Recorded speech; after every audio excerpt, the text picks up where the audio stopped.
prochaine, le dimanche, pour pratiquer. Vous savez comment, vous vous rappelez comment on les tient?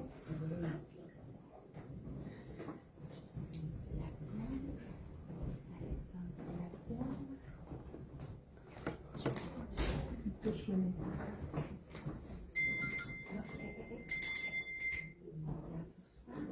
On touche pas le métal, hein? On tient juste la poignée. D'accord?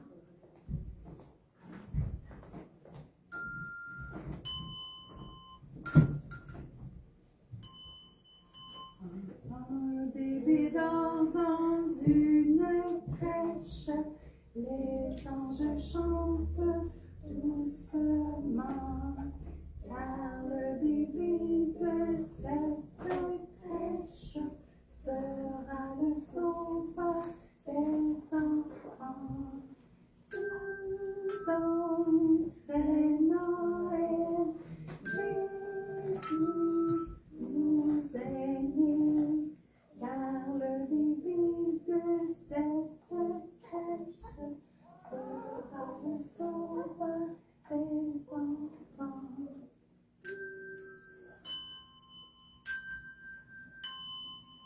Un bébé dort dans une crèche, les bergers viennent doucement, car le bébé de cette crèche sera le sauveur des parents.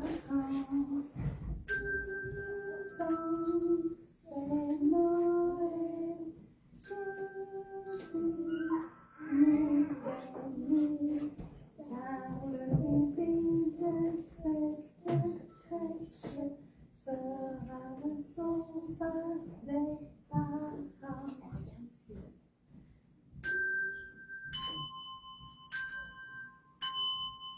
Un bébé dort dans une crèche, des mages viennent lentement, car le bébé de cette crèche sera le sauveur tout-puissant. Donc c'est Noël, Jésus nous est né, car le bébé de cette crèche sera le sauveur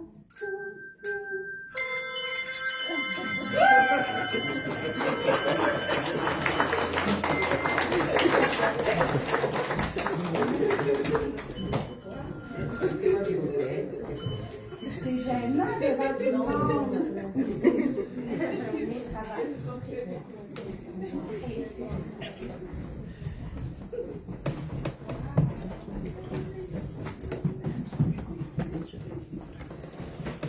Donc, merci bien à nos futurs chantres. Il faut commencer jeune. Il faut commencer jeune, effectivement. Et je vais inviter maintenant nos chantres à venir pour présenter quelques numéros spéciaux, puis aussi pour pouvoir faire des lectures bibliques qui vont nous permettre de comprendre cette raison-là pour les chrétiens de cette saison.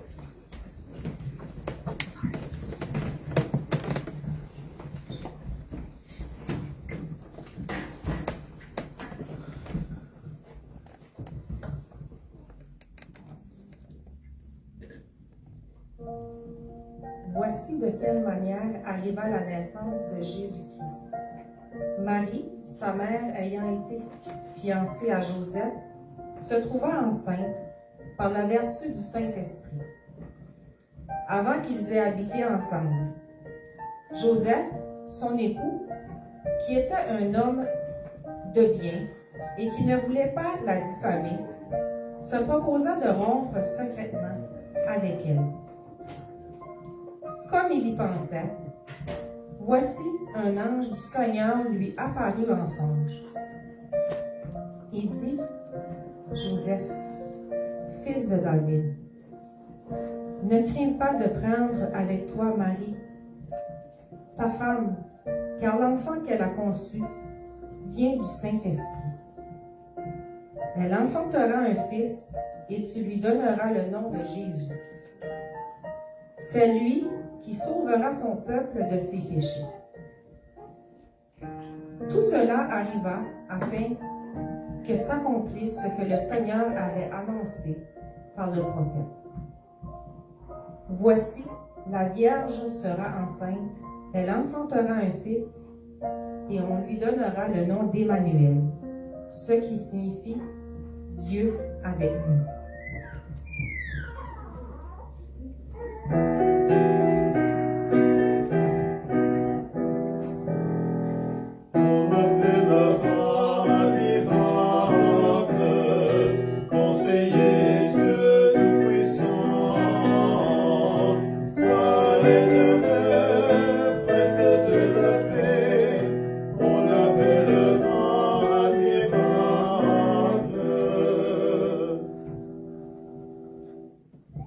Joseph s'étant réveillé, fit ce que l'ange du Seigneur lui avait ordonné, et il prit sa femme avec lui. Mais il ne la connut point jusqu'à ce qu'elle ait enfanté un fils, auquel il donna le nom de Jésus. Au 6e mois, l'ange Gabriel fut envoyé par Dieu dans une ville de Galilée, appelée Nazareth, auprès d'une vierge fiancée à un homme de la maison de David, nommé Joseph. Le nom de la vierge était Marie.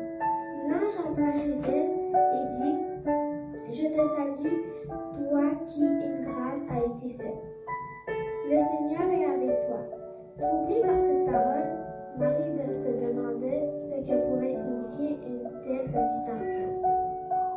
L'ange lui dit: Ne crains point, Marie, car tu as trouvé grâce devant Dieu, et voici tu deviendras enceinte et tu enfanteras un fils, et tu lui donneras le nom de Jésus.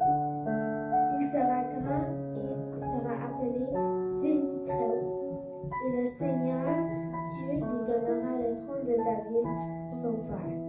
Il régnera sur la maison de Jacob éternellement, et son règne n'aura point de fin. Marie dit à l'ange: Comment cela se fera-t-il, puisque je ne connais point d'homme? L'ange lui dit: Le Saint-Esprit viendra sur toi, et la puissance du Très-Haut te couvrira de son nom. C'est pourquoi le Saint-Esprit, le Saint-Enfant, lui naîtra, de toi sera appelé Fils de Dieu. Voici Élisabeth, ta parente, a conçu elle aussi un fils dans sa vieillesse. Et celle qui était appelée stérile est dans son 6e mois, car rien n'est impossible à Dieu. Marie dit: Je suis la servante du Seigneur, qu'il me soit fait selon ta parole. Et l'ange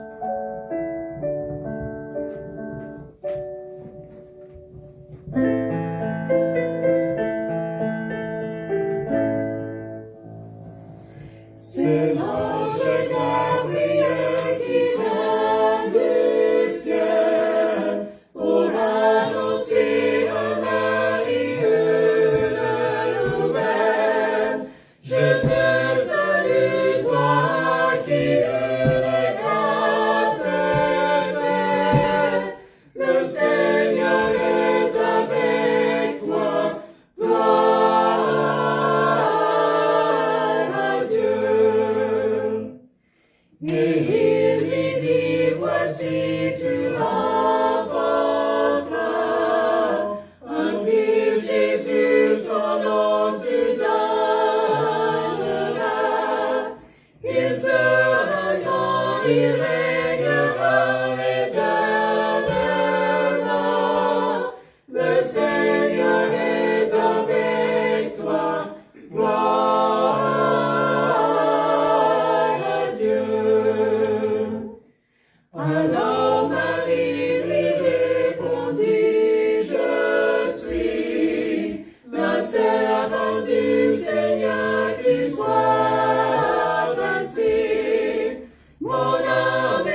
En ce temps-là, parut un édit de César Auguste ordonnant un recensement de toute la terre. Ce premier recensement eut lieu pendant que Quirinius était gouverneur de Syrie. Tous allaient se faire inscrire. Chacun dans sa ville, Joseph aussi monta de la Galilée, de la ville de Nazareth, pour se rendre en Judée, dans la ville de David, afin de se faire inscrire avec Marie, sa fiancée, qui était enceinte. Pendant qu'ils étaient là, le temps où Marie devait accoucher arriva. Et elle enfanta son fils premier-né. Elle l'emmaillota et le coucha dans une crèche, parce qu'il n'y avait pas de place pour eux à l'hôtellerie.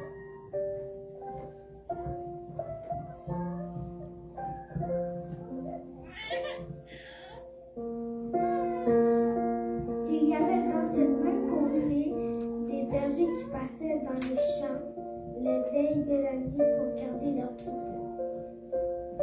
Et voici un ange du Seigneur leur apparut.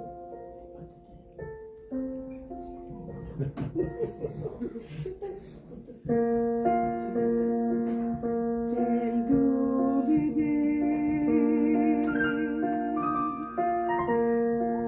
sujet de grande joie, Jésus est né, Emmanuel.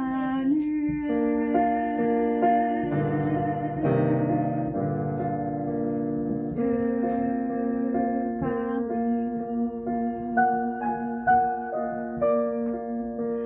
Comment pouvais-je savoir que Dieu soit incarné en envoyant son Fils,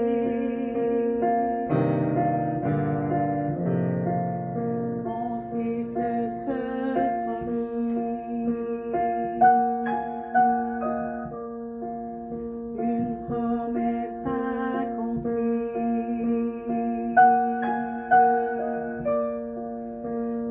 Apprends-moi à te le donner, comme tu le fus pour nos péchés. Cette prophétie achevée sur la croix, un sacrifice ultime, il meurt pour moi, pour toi. Et je chéris ce trésor de ce Christ, notre Sauveur, Emmanuel.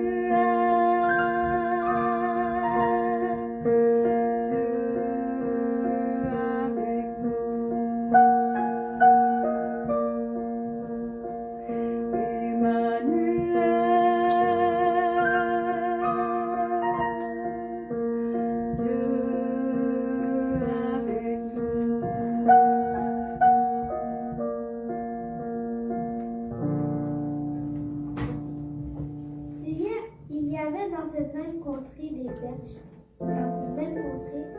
bergers qui passaient dans les champs les veilles de la nuit pour garder leurs troupeaux.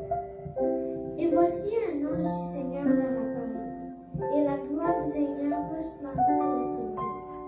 Ils furent saisis d'une grande frayeur, mais l'ange leur dit: Ne craignez point, car je vous annonce une bonne nouvelle, qui sera pour tout le peuple le sujet d'une grande joie. C'est qu'aujourd'hui, dans la ville de David, il vous est né un sauveur, qui est le Christ, le Seigneur. Et voici à quel signe vous le reconnaîtrez. Vous trouverez un enfant emmailloté et couché dans une crèche. Et soudain, il se joignit à l'ange une multitude de l'armée céleste, louant Dieu et disant: Gloire à Dieu dans les lieux très hauts, et paix sur la terre parmi les hommes qu'il a créés.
Après l'avoir vu, ils racontèrent ce qui leur avait été dit au sujet de ce petit enfant.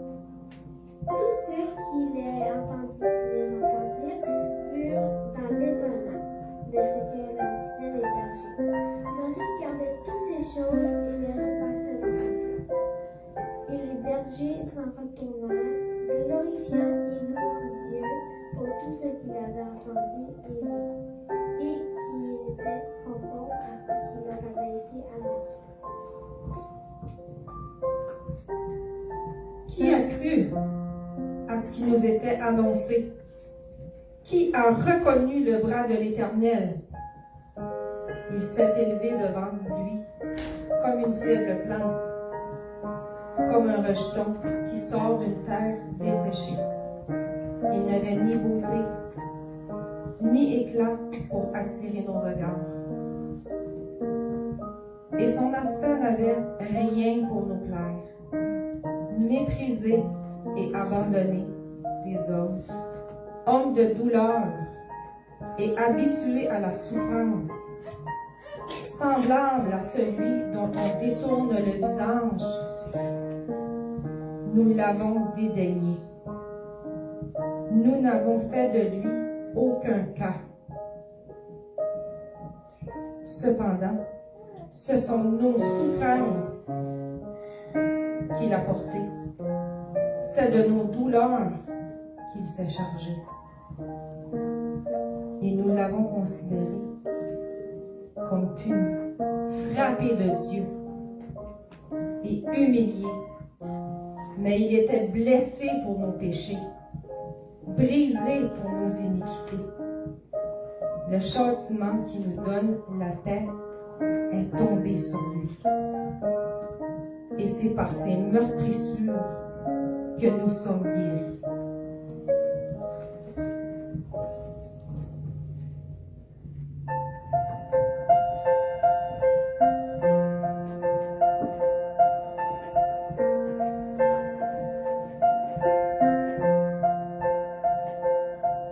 Voici le roi qui vient comme un enfant, les mages se courbent devant sa majesté. Il était temps pour le Fils de David de nous délivrer des chaînes du péché. Donc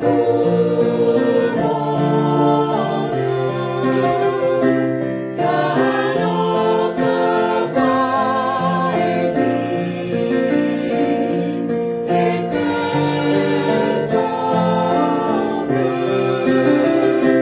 de lui abandonner tout. Nous menons notre foi à chaque jour, nous l'adorons avec des louanges, nous vivrons pour Christ le roi.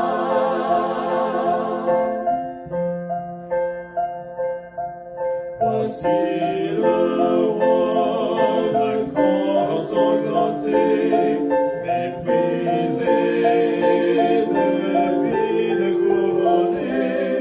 Il rejeta un trône sur la terre pour l'élever dans notre sanctuaire. Donc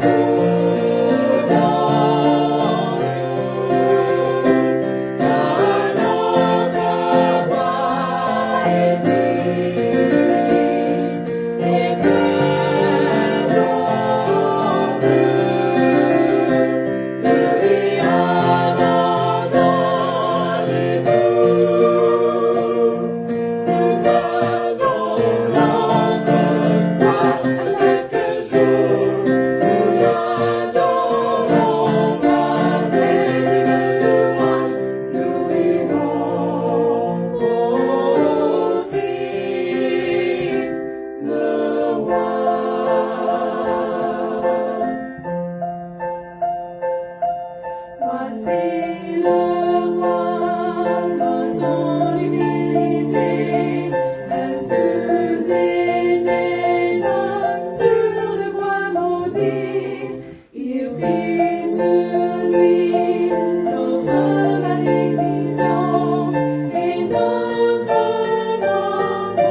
invite à courber vos fronts, tandis que je vais prier pour les offrandes. Éternel notre Dieu, nous te sommes infiniment reconnaissants pour les multiples bienfaits dont nous sommes l'objet de ta part. Merci pour la semaine que tu nous as permis de passer sous ta protection. Merci pour le souffle de vie que tu renouvelles en nous chaque matin. Et nous voulons par-dessus tout, Seigneur, te remercier d'avoir pourvu à notre salut. En effet, alors que nous étions autrefois loin de ta face, vivant dans ce monde comme des brebis errants, tu as envoyé ton Fils Jésus mourir pour nous à la croix. Merci Seigneur pour ce sacrifice expiatoire qui nous donne l'assurance de la vie éternelle. Et nous aimerions que tout un chacun, Seigneur, puisse parvenir à la connaissance du salut en Jésus-Christ. À cet effet, nous te demandons de nous aider à contribuer à la propagation de la bonne nouvelle du salut. Fais-nous grâce, bénis les offrandes de ce matin. C'est dans le nom de Jésus que j'ai prié. Amen.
belle présentation ce matin pour la gloire de notre Sauveur et pour réchauffer nos cœurs, n'est-ce pas, pour rallier dans nos familles pendant le temps des fêtes, pas avec les perspectives du monde, mais avec la perspective de cette nouvelle vie que nous avons reçue en Jésus-Christ.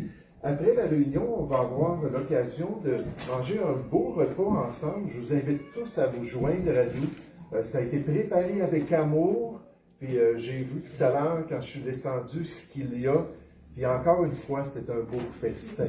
Donc j'espère que vous allez prendre le temps de rester avec nous et de partager ce festin avec nous, nécessairement pour la gloire de notre Dieu. J'aimerais vous demander de vous lever. C'est à votre tour de chanter maintenant le numéro 93, « Ô peuple fidèle », avant de laisser partir les enfants, avant le message de la parole de Dieu, « Ô peuple fidèle ».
La garderie et les classes des jeunes aussi.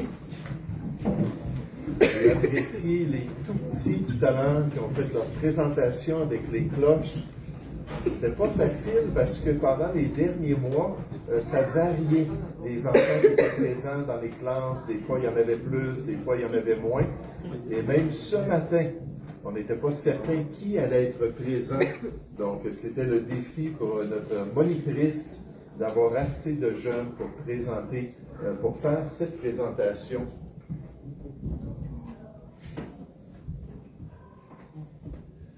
Et là, le tout est complété. Des heures de travail pour les chantres de l'Assemblée. Et nous, ça passe comme ça. Oui.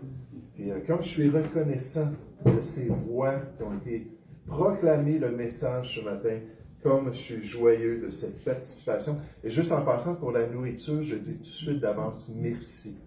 Merci pour toutes les personnes qui ont travaillé à faire un beau festin, pour qu'on puisse se réjouir ensemble, qu'on puisse avoir ce temps de communion fraternelle. Et j'espère que vous allez en profiter. Donc, bonjour à vous tous et bienvenue maintenant à la prédication de la parole de Dieu. Bienvenue au message des Écritures concernant ce premier Noël que nous voulons célébrer ensemble, concernant la venue du Fils de Dieu dans ce monde pour devenir le sauveur de tous les hommes.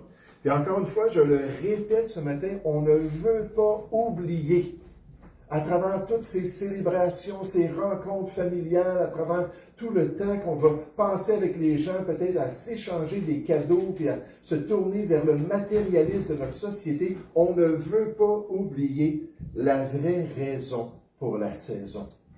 La vraie raison pour le chrétien. Cherchons ensemble l'Évangile de Luc au chapitre 2.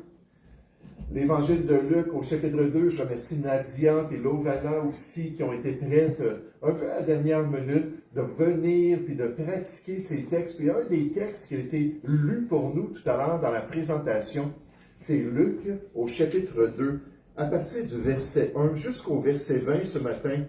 Luc chapitre 2 au verset 1. En ce temps-là, parut un édit de César Auguste, l'empereur romain, ordonnant un recensement de toute la terre. Ce premier recensement eut lieu pendant que Quirinius était gouverneur de Syrie. Tous allaient se faire inscrire chacun dans sa ville. Joseph aussi monta de la Galilée, de la ville de Nazareth, pour se rendre en Judée, dans la ville de David appelée Bethléem, parce qu'il était de la maison et de la famille de David, afin de se faire inscrire avec Marie, sa fiancée, qui était enceinte. Pendant qu'ils étaient là, le temps où Marie devait accoucher arriva, et elle enfanta son fils premier-né. Elle l'emmaillota et le coucha dans une crèche, parce qu'il n'y avait pas de place pour eux dans l'hôtellerie. Il y avait dans cette même contrée des bergers qui passaient dans les champs les veilles de la nuit pour garder leurs troupeaux. Et voici, un ange du Seigneur leur apparut, et la gloire du Seigneur resplendit autour d'eux. Ils furent saisis d'une grande frayeur. Mais l'ange leur dit, « Ne craignez point, car je vous annonce une bonne nouvelle, qui sera pour tout le peuple le sujet d'une grande joie. » En d'autres mots, l'ange est en train de leur dire, « Ne manquez pas cet événement-là qui est en train de se produire à votre époque et sous vos yeux. » Quelque chose de spécial se produit. Verset 11. C'est qu'aujourd'hui, dans la ville de David, il vous est né un sauveur qui est le Christ, le Seigneur. Et voici à quel signe vous le reconnaîtrez. Vous trouverez un enfant emmailloté et couché dans une crèche. Et soudain, il se joignit à l'ange une multitude de l'armée céleste, louant Dieu et disant, « Gloire à Dieu dans les lieux très hauts, et paix sur la terre parmi les hommes qu'il agrée. » Lorsque les anges les eurent quittés pour retourner au ciel, les bergers se dirent les uns aux autres, « Allons jusqu'à Bethléem, et voyons ce qui est arrivé, ce que le Seigneur nous a fait connaître. » Et ils y allèrent en hâte. Et ils trouvèrent Marie et Joseph et le petit enfant couchés dans la crèche. Après l'avoir vu, ils racontèrent ce qui leur avait été dit au sujet de ce petit enfant. Tous ceux qui les entendirent furent dans l'étonnement de ce que leur disaient les bergers. Marie gardait toutes ces choses et les repassait dans son cœur. Et les bergers s'en retournèrent, glorifiant et louant Dieu pour tout ce qu'ils avaient entendu et vu, ce qui était conforme à ce qui leur avait été annoncé.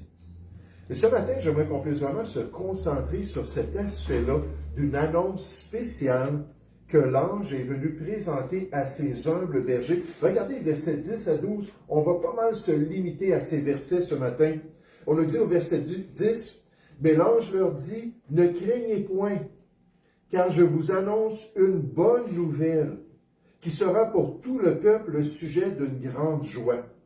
C'est qu'aujourd'hui, dans la ville de David, il vous est né un sauveur qui est le Christ, le Seigneur. Et voici à quel signe vous le reconnaîtrez. Vous trouverez un enfant emmailloté et couché dans une crèche. » Couché dans une crèche. Qu'est-ce qu'on apprend de ce premier Noël à Bethléem en Judée?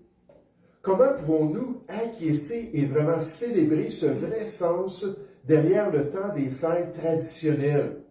Comment cette bonne nouvelle peut-elle affecter notre vie et même, potentiellement, notre éternité? qu'est-ce qu'on peut apprendre ce matin? J'aimerais vous suggérer pour débuter l'importance des bonnes nouvelles. L'importance des bonnes nouvelles. L'importance d'entendre des nouvelles réconfortantes une fois de temps à autre. L'importance d'être encouragé par des nouvelles positives et constructives. L'importance d'apprendre que quelqu'un nous aime et veut notre bien. Je ne sais pas pour vous, mais si vous regardez les nouvelles, si vous suivez un petit peu les médias, il y a amplement de nouvelles qui sont négatives. Amplement de nouvelles qui sont déconcertantes.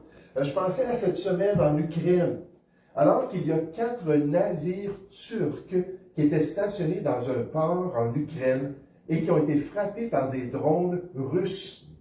Puis nécessairement, les Turcs et les Russes s'entendent très bien. Hein, ils veulent fonctionner ensemble. Mais là, la Turquie n'a pas aimé cela. Elle dit que ce serait le temps de mettre fin à cette guerre-là. Mais la réaction de l'OTAN, c'est de dire, l'article numéro 5 nous dit que si vous attaquez un des membres de notre organisation, bien à ce moment-là, on a le droit de riposter. Et là, on entend parler que l'Allemagne est en train de forcer une conscription sur sa population.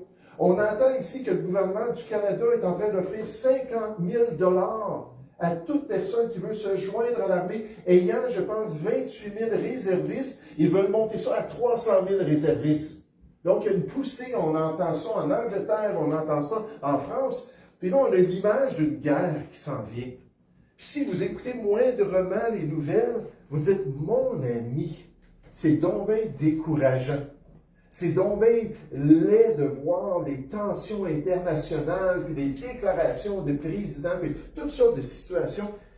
Mais des fois, c'est bien d'apprendre que quelqu'un nous aime. C'est bien d'apprendre que quelqu'un veut notre bien, puis d'entendre de bonnes nouvelles. Le roi Salomon affirmant il y a bien longtemps, « Ce qui plaît aux yeux réjouit le cœur, une bonne nouvelle fortifie les membres. » Une bonne nouvelle, c'est bon. Une bonne nouvelle, ça nous donne un élan de santé. Une bonne nouvelle, ça nous encourage à aller de l'avant. Salomon a dit même à ses fils, il a dit comme de l'eau fraîche pour une personne fatiguée. Je pense à Alfonso, qui a travaillé au chaud tout l'été. Puis je suis certain quand Alfonso arrivait et prenait sa bouteille d'eau, là, que ça devait être une bénédiction. Mais là, pour une personne comme ça, de l'eau fraîche, quand on est fatigué, qu'on est épuisé, peut-être dans le contexte de la chaleur et de l'été, ça nous dit comme cela, avec cet effet-là, ainsi est une bonne nouvelle venant d'une terre lointaine. Ainsi est une bonne nouvelle venant d'une terre lointaine. Le Cambodge, puis Thaïlande qui viennent de revenir à leur traité de paix. Puis là, il n'y aura plus de guerre entre les deux nations. Puis d'entendre des choses comme ça, me dire, bon, il y a quelqu'un qui a encore du bon sens ici-bas sur la terre, puis qui veut bien se comporter. Mais d'avoir une bonne nouvelle, c'est tellement important. Un auteur nous dit, si une bonne nouvelle dans ce monde peut rafraîchir l'âme et le corps fatigué, imaginez l'effet de la bonne nouvelle venant du ciel. Le cœur de l'homme est constamment épuisé par les mauvaises nouvelles dans son expérience ici-bas. Toutefois, il y a une bonne nouvelle qui peut rafraîchir son âme et la fortifier, puis l'encourager dans les voies de Dieu. Luc chapitre 2, regardez cette bonne nouvelle au verset 8. On nous dit, il y avait dans cette même contrée des bergers qui paissaient dans les champs les veilles de la nuit pour garder leurs troupeaux. Et voici un ange du Seigneur, un messager céleste leur apparut, et la gloire du Seigneur resplendit autour d'eux. Ils furent saisis d'une grande frayeur, puis on peut s'imaginer cela, n'est-ce pas? Voir un ange apparaître, puis wow! Ça ne fait pas partie des expériences normales de la vie, là. C'est pas quelque chose qu'on va vivre souvent dans notre vie, probablement jamais. Verset 10. Mais l'ange leur dit, ne craignez point. Ne craignez point, car je vous annonce une bonne nouvelle, qui sera pour tout le peuple le sujet d'une grande joie. C'est qu'aujourd'hui, dans la ville de David, Il vous est né un sauveur. N'est-ce pas Jésus, le nom Jésus, ça veut dire celui qui sauve, Yeshua, Jesus, le Dieu sauveur qui vient pour nous sauver. Il vous est né un sauveur qui est le Christ, le Seigneur. Est-ce que nous sommes ouverts à la bonne nouvelle qui vient des cieux? Est-ce qu'on est prêt à entendre le bon message qui nous vient du premier Noël? Serions-nous prêts à ouvrir même notre cœur, à nous réjouir avec ces bergers et ces anges-là de ce que Dieu avait permis que le Messie vienne sur la terre? Vous savez, ce qui est intéressant, cette idée-là de la bonne nouvelle, le Evangelion dans l'original, qui est traduit des fois évangile. Bonne nouvelle, évangile dans le Nouveau Testament, c'est la même chose. Mais cette expression-là, c'était l'expression qui décrivait les messagers ou les collecteurs de taxes qui arrivaient dans les villages et disaient « On a une bonne nouvelle! On a une bonne nouvelle pour vous! L'empereur pense à vous! L'empereur veut maintenant plus de taxes! » Et l'empereur romain nous a envoyés, nous les héros de l'Empire, nous a envoyés pour dire « Dorénavant, ça va être tel pourcentage de vos taxes. » Là, les gens entendaient ça, puis c'était le mot « bonne nouvelle ». Mais je ne pense pas que la plupart du monde était très content d'entendre cette nouvelle-là. Là, le Saint-Esprit prend cette expression-là « bon message »,« bonne nouvelle », et dit « oui, il y a une bonne nouvelle. Oui, il y a quelque chose de bon que Dieu a fait pour nous. Il a envoyé son propre Fils ici-bas sur la terre. Mais on ne peut pas en bénéficier si on n'a pas une ouverture d'esprit. On ne peut pas être changé dans notre cœur si on n'est pas prêt à laisser cette nouvelle toucher notre âme pour recevoir cette bénédiction-là du messager biblique. La Bible affirme en fait concernant la bonne nouvelle ou l'Évangile qu'elle est une puissance de Dieu pour le salut de quiconque croit. Du juif premièrement, puis du grec. Il faut dire oui à la bonne nouvelle. Il faut recevoir ce message-là dans notre cœur. Il faut permettre au Sauveur de venir puis de nous délivrer pour nous donner le salut de Dieu, pour nous permettre d'avoir cette transformation-là si on a un cœur ouvert. Maintenant, j'aimerais qu'on puisse considérer ce matin rapidement le contenu de la bonne nouvelle. Pour l'empereur romain, c'était une hausse de taxes. D'ailleurs, dans notre passage, Luc chapitre 2, pourquoi ce recensement-là à l'époque de cet empereur-là? Parce qu'il voulait savoir qui était dans son empire et qui pouvait payer des taxes. Il voulait que chacun soit fidèle à donner un montant aux autorités romaines. Puis les Juifs étaient sous l'Empire romain à cette époque-là, sous la domination païenne. Il disait, allez dans vos villages, on va tout prendre ça en note, puis on va s'assurer que tout le monde va payer ses taxes. Ça, ce n'était pas la plus belle des nouvelles. Et là, on nous dit non, il y a une bonne nouvelle. C'est quoi? C'est quoi le message précis concernant le premier Noël, il y a quelques 2000 ans? C'est quoi la bonne nouvelle particulière qui fut annoncée par des anges, des messagers célestes? La vérité si importante qui pouvait produire de la joie dans leur vie, malgré les mauvaises nouvelles qui les accompagnaient autour d'eux. Quel est ce message-là qu'on doit recevoir?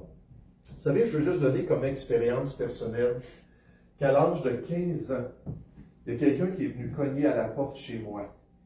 Il m'a dit, j'aimerais ça te parler de Jésus-Christ. J'aimerais ça te parler de ce qu'il a accompli pour toi sur la croix. 2 hommes étaient à la porte. Puis là, à l'âge de 15 ans, je les ai regardés. Mes parents étaient athées. Moi, j'étais athée fonctionnellement, pratiquement. Je les ai regardés et je les ai dit, allez-vous-en, je veux rien savoir. Ça m'intéresse pas. Puis là, rendu à l'âge de 21 ans, il y a une famille qui m'invite dans une église évangélique. Puis là, cette fois-là, j'étais totalement différent. J'entends la présentation pour la première fois de ce que Christ a fait pour moi. Puis j'ai demandé à Jésus, viens, puis viens dans ma vie, puis viens dans mon cœur. Et vous savez, ce qui est triste, c'est que de l'âge de 15 ans à 21 ans, ça a été les pires années de ma vie. Des années où j'ai été le plus rebelle. Des années où j'étais un toxicomane à l'extrême. Des années à l'âge de 17 ans où j'ai dit c'est assez la vie, j'ai aucune raison pour vivre, je m'enlève la vie. Nécessairement, j'ai pas réussi. J'étais dans le coma, puis j'ai vécu toutes sortes de choses après cette tentative de suicide. Mais si à l'âge de 15 ans, j'aurais eu un cœur ouvert, un esprit bien disposé, ce message-là aurait pu transformer ma vie. Et vous savez, ça, c'est un choix qu'on doit faire. On ne peut pas forcer la foi. On ne peut pas forcer cette décision. J'ai travaillé pendant 9 ans avec des adolescents dans une école. Puis mon objectif, c'était de les préparer à leurs examens du ministère, mais aussi à leurs examens en mathématiques, en sciences, puis en histoire, puis ainsi de suite. Puis des fois, en travaillant avec des adolescents, j'oubliais comment moi, j'avais été pire qu'eux pendant mon adolescence. Ben, à deux reprises, j'ai été jeté en dehors du secondaire parce que je voulais rien savoir de l'espagnol. On a des amis hispanophones ici, et puis je leur dis, écoutez, j'ai entendu l'espagnol toute ma jeunesse, mes parents parlaient espagnol, tout ça. Et je l'ai même pris au secondaire. Mais au secondaire, quand le professeur parlait, là, je bouchais mes oreilles. Je voulais rien entendre. Un moment donné, elle était tellement tannante qu'elle me jetait en dehors de l'école. Là, après quelques temps, je pouvais retourner à son cours. Puis là, encore une fois, jeté en dehors de sa classe. Parce que j'étais un rebelle. Mes parents parlaient l'espagnol. Mes parents allaient dans des pays hispanophones pendant au moins un mois de temps, à chaque année. Puis moi, je disais, wow, il m'abandonne. Il me laisse à moi-même. C'était pas vrai. Mais j'ai réagi contre l'espagnol plutôt que de bénéficier d'être quelqu'un qui parlait 3 langues. Parfaitement en français et en anglais. J'aurais pu aussi en espagnol. Mais j'étais un rebelle. Et à l'âge de 21 ans, mon cœur avait totalement changé. Oh, je reviens à mes amis là, à l'école, les jeunes que j'ai aidés. Puis là, on travaillait fort pour tout aider à maîtriser la matière, tout ça. Puis là, ils donnaient toutes les bonnes réponses. Puis je disais, OK, lundi, c'est tel et tel examen. Puis là, on arrivait le lundi, puis ils échouaient lamentablement. Là, je me disais, je t'avais dit en fin de semaine, au moins, réviser un petit peu. Ils échouaient. J'aurais aimé les prendre et dire, réveille! Réveille! Fais-toi! Veux-tu réussir à l'école ou non?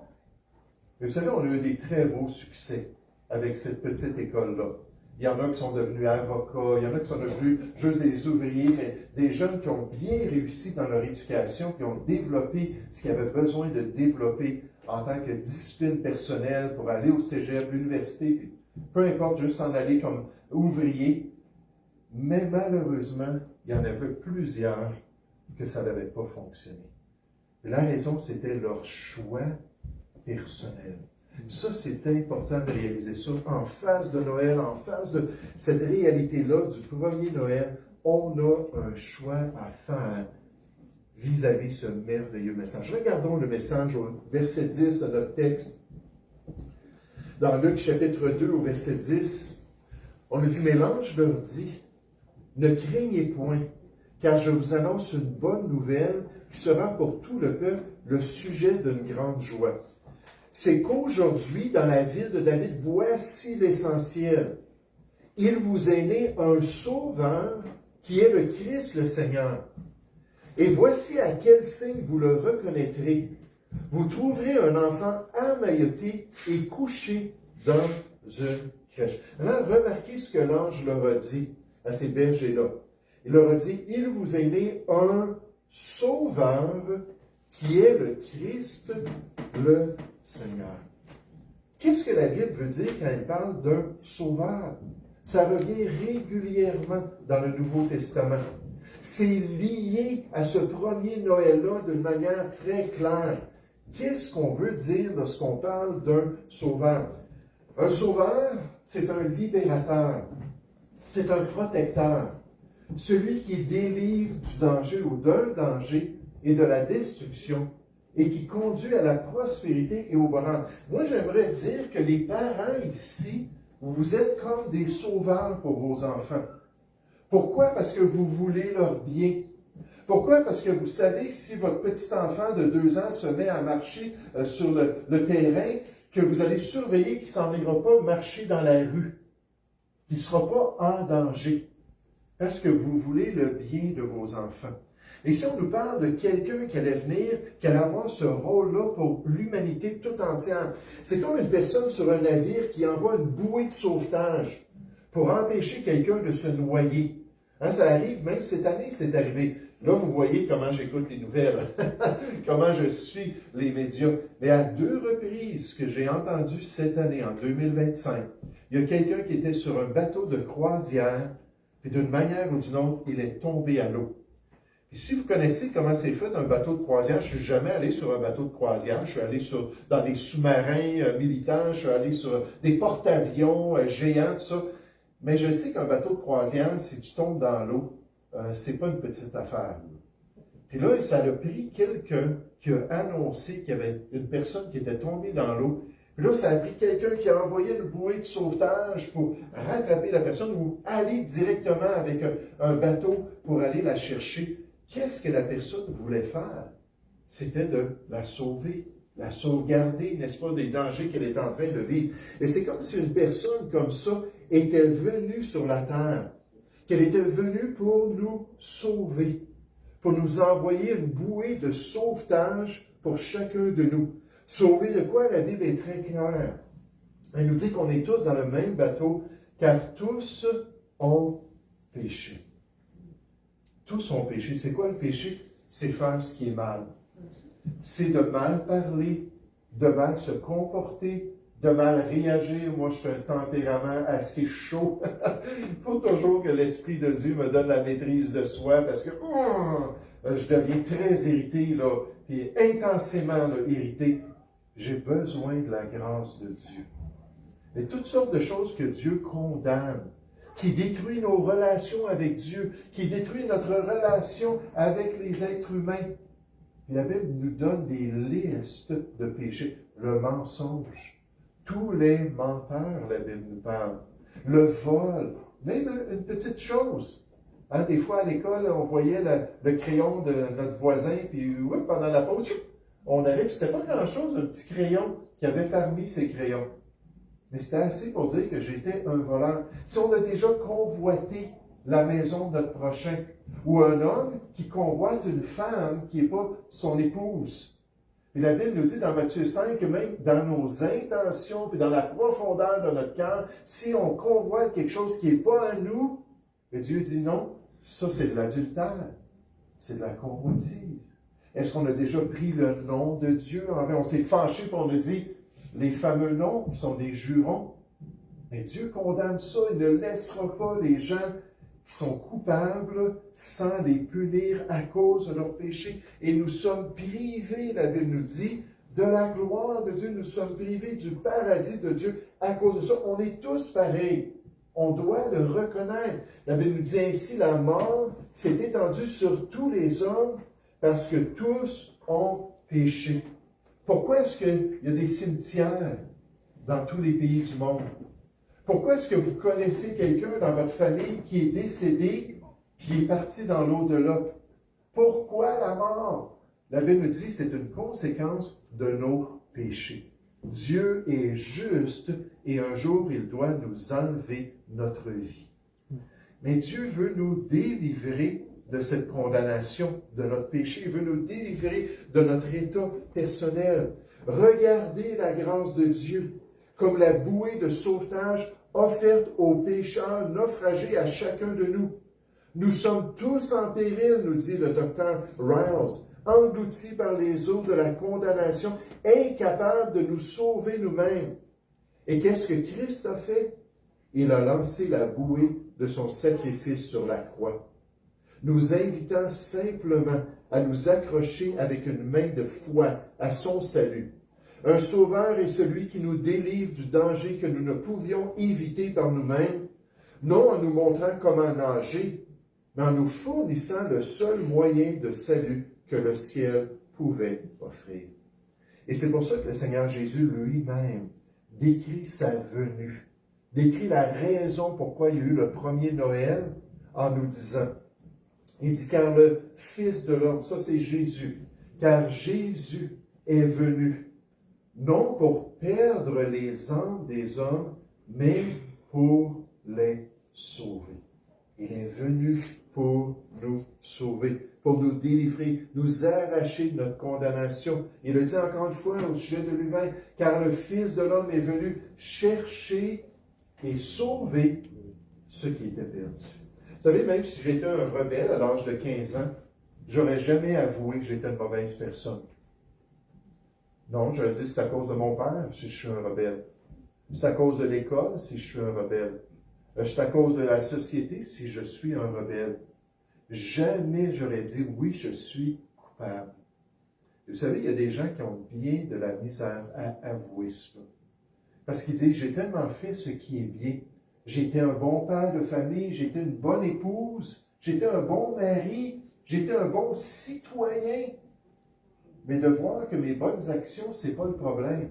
Ma justice personnelle, c'est pas le problème. C'est que rien ici-bas sur la terre devant Dieu qui peut enlever ma condamnation à cause de mes mauvaises actions.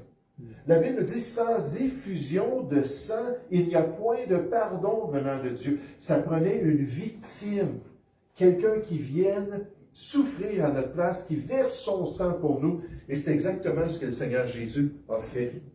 C'est la bonne nouvelle du premier Noël. Que notre libérateur est venu dans le monde. Que notre grand sauveur est venu pour nous donner la paix avec Dieu. Pour s'assurer que nous soyons pardonnés, délivrés et en route vers son merveilleux paradis. Et le choix qu'on a à faire, c'est de lui dire, oui Jésus, oui Sauveur, j'ai besoin de toi. Viens dans mon cœur et viens dans ma vie et prends mes péchés pour me donner la paix avec Dieu. Recevoir cette bonne nouvelle personnellement. Accepter que Jésus a tout payé sur la croix pour que je sois délivré de ma condamnation. Noël n'est pas une histoire racontée avec des sapins et des bougies, mais une histoire écrite avec le sang d'un sauveur. Le miracle de Bethléem était la première étape nécessaire vers la croix du Calvaire.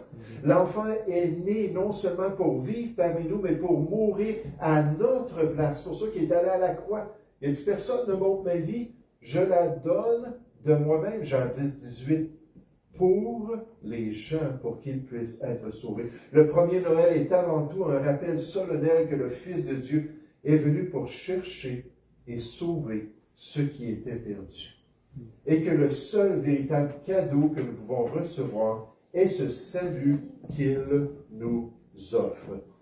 Si on est prêt à nous humilier, si on est prêt à reconnaître notre état. Et vous savez, c'est ça l'objectif pour notre rencontre.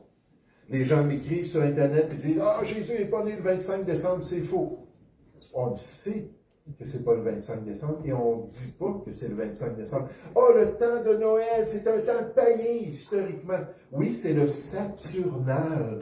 Et il y a des raisons, les Saturnales, il y a des raisons pourquoi ce culte-là à Saturne, une idole, a été péri par des vrais chrétiens dans l'histoire. Ça a été abusé nécessairement par des gens qui se disaient chrétiens, mais d'autres chrétiens, comme les réformateurs, ont pris cela pour dire que ça va être une belle occasion de célébrer qu'un jour Jésus est venu et célébrer aussi que son salut est disponible pour les gens. Puis on va saisir ce temps-là traditionnel pour inviter les gens à venir entendre parler de ce message exceptionnel, de cette transformation merveilleuse que Jésus veut accomplir. Ce vrai sens de Noël pour les enfants de Dieu. John était un petit garçon, un jeune garçon qui attendait Noël avec impatience chaque année. Je peux le comprendre, moi aussi. On n'a pas célébré Noël, mes parents n'aimaient pas les cadeaux, bien sûr, mais plus tard dans ma vie, alors que j'étais adolescent, et il rêvait des cadeaux et de la joie du Père Noël. Chaque décembre, il comptait les jours, non pas pour célébrer la naissance de Christ, mais pour le plaisir d'ouvrir de nouveaux présents. Cependant, tout a changé et tout peut changer dans notre cœur. Tout a changé lorsqu'il a découvert Jésus dans une classe d'école du dimanche. Le véritable sens de Noël a alors commencé à se révéler à lui. Il a compris que Noël ne résidait pas dans ce qu'il pouvait recevoir, mais plutôt dans un don incroyable que Dieu avait offert à l'humanité. Là, il était là dans la classe d'école du dimanche, puis il entendait cela, puis oh, il n'avait jamais vu ça. Lui, c'était le Père Noël, le personnage de Noël. Hein? C'était le Père Noël avec ses reines, puis ainsi de suite, qui était important à Noël. Puis là, il entend pour la première fois que, historiquement, et même le mot Noël, la naissance de Dieu, que ça voulait dire que Dieu avait fait quelque chose dans l'histoire passée. Qu'il y avait une autre raison traditionnelle derrière cette fête-là. Dès lors, John a cru au Fils de Dieu. Il a fait ce choix. Et il a commencé à célébrer Noël avec gratitude, se concentrant non pas sur les cadeaux, mais sur le Sauveur qui était venu lui donner la paix avec Dieu, qui était venu transformer son intérieur et lui permettre maintenant de connaître Dieu. Parce que la célébration, c'est pas juste dans le temps des fêtes. Pour être franc, la célébration, c'est toute l'année. Toute l'année d'avoir Jésus dans notre vie. D'avoir Dieu le Père qui nous guide, qui nous accompagne et d'avoir une telle relation. C'est pas une religion avec des règles, c'est une relation que Dieu nous offre par Jésus-Christ. Si on est prêt à passer par lui. La vraie raison pour la saison. Si jamais vous avez des questions, vous aimeriez que j'aille ouvrir la Bible chez vous, qu'on puisse parler de ces choses-là, sentez-vous très à l'aise, ça me ferait plaisir. Mais pendant le temps des fêtes, peut-être même quand vous allez ouvrir vos cadeaux, pensez à ce cadeau merveilleux que Jésus est venu nous offrir. Ce cadeau de la vie éternelle en lui. Nous allons prier ensemble. Ô Père Céleste, on veut te louer, on veut te remercier pour cette belle réunion aujourd'hui. On veut te remercier pour ce tremplin, pour notre témoignage pendant le temps des fêtes. Alors qu'on va côtoyer des amis, peut-être au travail, peut-être alors qu'on va aller dans la famille, dans les réceptions.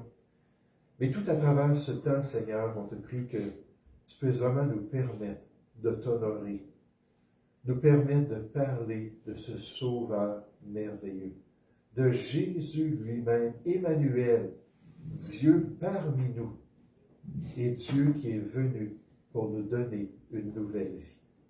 Seigneur, travaille dans nos cœurs si nous n'avons pas encore fait ce choix d'inviter Jésus à venir dans notre cœur, d'inviter Jésus à prendre nos péchés. Si on n'a pas reconnu, Seigneur, que nous sommes pécheurs et coupables devant toi, et qu'il n'y a aucune manière de recevoir le pardon, sinon parce que Jésus a accompli. C'est lui le seul médiateur entre nous et notre Dieu. Ô Père Céleste, bénis ce temps ensemble alors que nous allons partager tout à l'heure. Et bénis ce temps des fêtes, protège-nous sur la route, protège-nous dans nos déplacements. Et qu'en toute chose, tu puisses être glorifié. Seigneur, nous te prions au nom du Seigneur Jésus. Amen.